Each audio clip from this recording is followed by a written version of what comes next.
Questions are being raised about safety conditions in that plant where the deadly explosion happened this week. King 5 has heard from families of victims and former employees who called the conditions inside dangerous. Savannah Welch joins us here in the studio with the safety concerns being raised by at least one family. Savannah?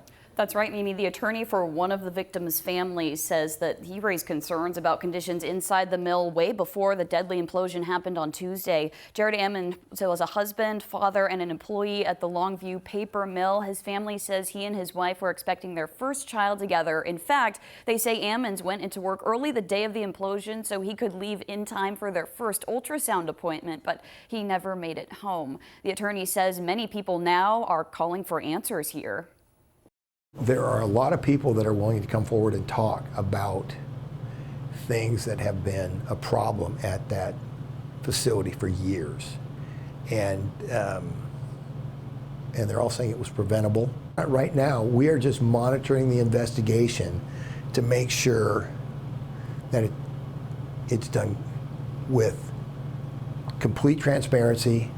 King 5 investigators also found the Washington State Department of Labor and Industries cited Nippon Dynawave 4 times for safety violations between 2019 and 2025. Those state violations included claims the company failed to protect workers from falls, didn't require face masks during the pandemic, and a separate incident where an employee lost a finger. Now, officials told King 5 none of those previous cases involved the tank that imploded on Tuesday here. You've been there all week working on this story, talking to people who don't want to go on camera because of all the grieving process going on. I'm just curious, what are you hearing from them? This plant is such an integral part of the community.